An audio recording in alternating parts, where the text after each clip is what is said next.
వర్సిటీల ప్రక్షాళన పేరిట yellow media కొంత విష ప్రచారానికి వింత కూతలకు దిగుతున్న విషయం ఈరోజు పత్రికలను చూస్తే మీకు అర్థమవుతూ ఉంటుంది.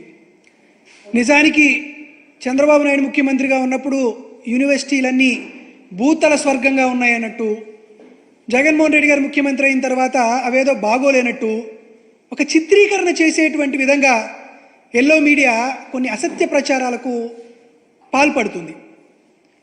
ఈ సందర్భంగా వాస్తవాలేంటో ప్రజలకు తెలియజేయాలనేటువంటి ఒక సదుద్దేశంతో మీ ముందుకు రావాల్సిన పరిస్థితి ఏర్పడింది. నిజంగా ఈరోజు నేను ఎల్లో మీడియాకి కానీ తెలుగుదేశం పార్టీ వారికి కానీ ఒక ప్రశ్న అడుగుతున్నా. యూనివర్సిటీలను ప్రక్షాళన చేయాలి అని అంటున్నారు, నిజమే. ప్రక్షాళన అంటే ఏమిటి? ఎస్వి యూనివర్సిటీ వైస్ ఛాన్సలర్ ఛాంబర్లోకి వెళ్ళి ఆయన్ని దుర్భాషలాడి ఆయన్ని దూషించడం ప్రక్షాళన అవుతుందా? ఎస్కే యూనివర్సిటీ వైస్ ఛాన్సలర్ కారును ఆపి ఆయన్ని బూతులు తిట్టి వారి కారు డ్రైవర్ పైన దాడి చేసి తన్నడాన్ని ప్రక్షాళన అని అంటారా? ఆంధ్ర యూనివర్సిటీలో వీసీకి రిజిస్ట్రార్కి తెలుగుదేశం పార్టీకి సంబంధించినటువంటి నాయకులు ఫోన్ చేసి మిమ్మల్ని అత్యంత పాశవికంగా నడి రోడ్డు మీదే హత్య చేస్తామని బెదిరించడం ప్రక్షాళన అవుతుందా? లేదా మహానేత వైఎస్ రాజశేఖర రెడ్డి గారి విగ్రహాలని యూనివర్సిటీ క్యాంపస్ నుండి తరలిస్తే అది ప్రక్షాళన అవుతుందా?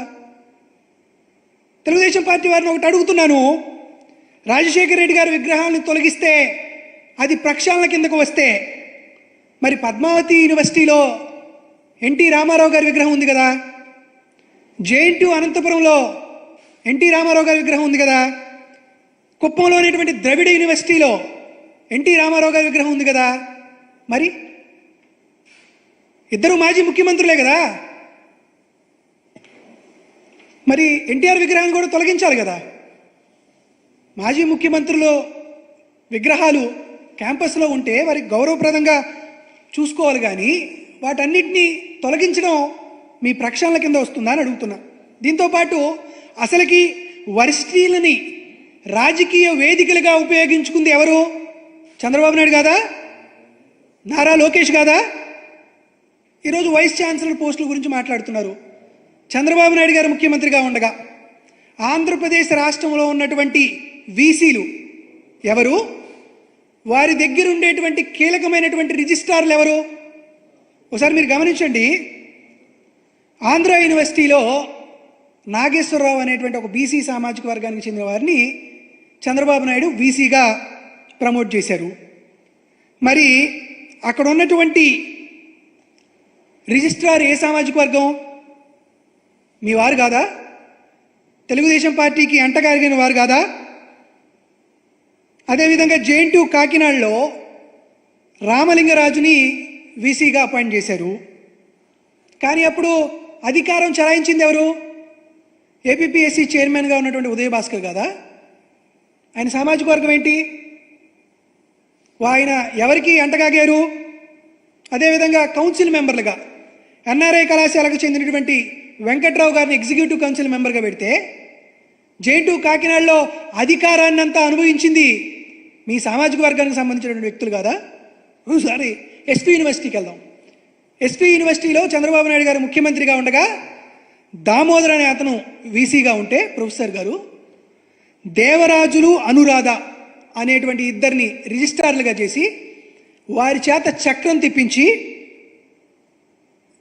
దామోదర్ గారిని పని చేయకుండా చేయించింది చంద్రబాబు నాయుడు గారు కదా. ఆ రిజిస్ట్రార్ల యొక్క సామాజిక వర్గం ఏంటి? జేఎన్టీయూ అనంతపురం చూద్దాం. పేరుకు మాత్రం ఒక ముస్లింని వైస్ ఛాన్సలర్గా పదవి ఇచ్చారు, కానీ అక్కడ కృష్ణయ్య అని ఒక బలమైనటువంటి మీ సామాజిక వర్గానికి చెందినటువంటి వ్యక్తిని, అతను జూనియర్ మోస్ట్ ప్రొఫెసర్ అయిన ఆయన్ని రిజిస్ట్రార్గా నియమించి జేఎన్టీయూ అనంతపురంలో మీరు అధికారాన్ని చలాయించలేదా? పెత్తందారులుగా వ్యవహరించలేదా? ఎస్కే యూనివర్సిటీకి వెళ్దాం. ఎస్కే యూనివర్సిటీలో సుధాకర్ బాబుని వైస్ ఛాన్సలర్గా వేరే వాళ్ళు ఉంటే సుధాకర్ బాబుని రిజిస్ట్రార్గా చేసి మాసినేని రామయ్యని ఎగ్జిక్యూటివ్ మెంబర్లుగా చేసి వైస్ ఛాన్సలర్ని డమ్మీలుగా చేసి వారి ప్రతిష్టను దిగజార్చి రిజిస్ట్రార్లతో నారా లోకేష్ కానీ చంద్రబాబు నాయుడు కానీ పెత్తనం చేసినటువంటి విషయాన్ని మీరందరూ మర్చిపోయారా అని మేము అడుగుతున్నాం. మీరు బూతు బంగ్లాలుగా యూనివర్సిటీని మారిస్తే చదువుకి అత్యంత ప్రాముఖ్యత ఇచ్చినటువంటి ముఖ్యమంత్రిగా జగన్మోహన్ రెడ్డి గారు వీసీలని అదేవిధంగా యూనివర్సిటీలను అత్యున్నత స్థాయికి తీసుకెళ్లిన విషయాన్ని మీ అందరికీ మరొకసారి గుర్తు చేస్తున్నా.